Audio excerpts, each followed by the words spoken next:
Ok, donc aujourd'hui, objectif, aller dans les rizières pour choper les éventuelles tapouilles qui seraient là. Notre problématique, en fait, c'est que ces tapouilles des bateaux surinamais, avec pour la plupart du temps des équipages guyanais, viennent pêcher dans nos eaux et ils ne respectent pas les règles que nous on a. Donc ils ont des filets énormes qui prennent les tortues et qui ont un fort impact en fait sur les populations. Aujourd'hui, on est deux équipes. On va passer par le canal de l'Écluse pour rejoindre les canaux dans lesquels ils viennent se tanker la nuit.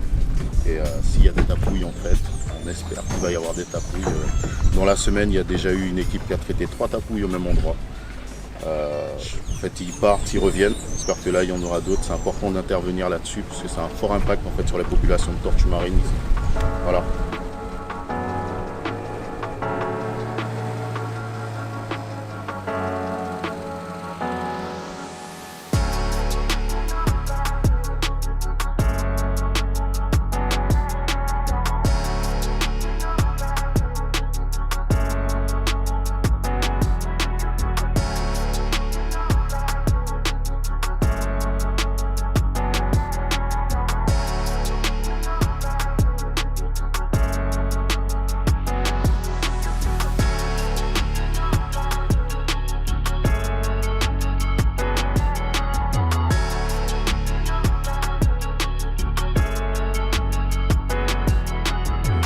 On est obligé en fait d'essayer de taper cet horaire-là parce que très vite, eux aussi, ils bougent en fonction de la marée.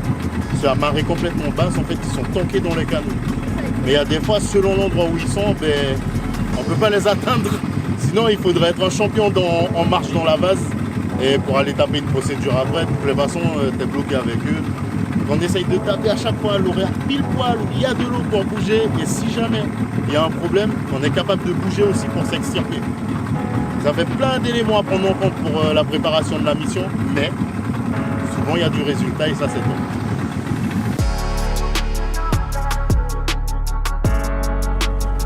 Alors, pour le moment, donc on vient d'arriver, on voit qu'il y a déjà une table dehors. Là c'est trop risqué en fait d'aller la choper puisque si on se loupe, on risque de rester bloqué pour toute la journée, vu que la marée est descendante. Ce qu'on va faire, c'est qu'on va continuer dans les canaux, voir s'il n'y a pas des retardataires pour les choper dans les canaux. Le but, ce sera de les ramener par là pour qu'elles puissent partir après et qu'elles retournent chez elles. Et juste ici, de les fêter.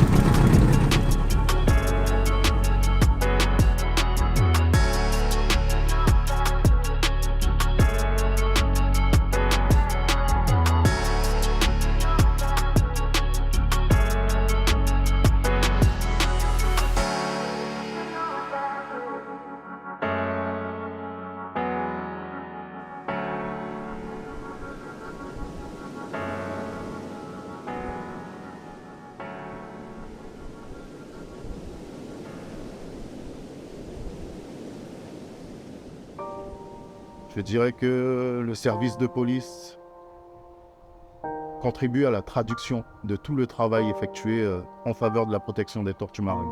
C'est-à-dire que les différents acteurs sur le territoire réfléchissent et œuvrent ensemble pour trouver une réglementation et des solutions à différentes problématiques.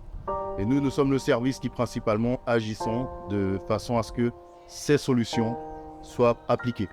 On réalise sur 6 mois de l'année, pendant la période de ponte des tortues marines, les divers tortues sur notre territoire, des missions où nous faisons pas mal de surveillance sur les plages et aussi des fois de grosses enquêtes pour remonter les éventuelles filières de revente des œufs de tortues marines. Ça arrive régulièrement. Ils ont chopé les faux. Des bracos, on va dire que ça fait 2 années de suite où en début de saison, on attrape un braconnier qui a pillé un nid de tortue. Pour moi, il est important de travailler en faveur de la protection des tortues marines, surtout pour le territoire. Ce sont des espèces qui ont toujours été présentes sur le territoire. Ce serait dommage que demain, elles disparaissent à cause de l'action de l'homme. Et c'est un beau cadeau pour le futur de nos enfants, de protéger ces espèces. Voilà.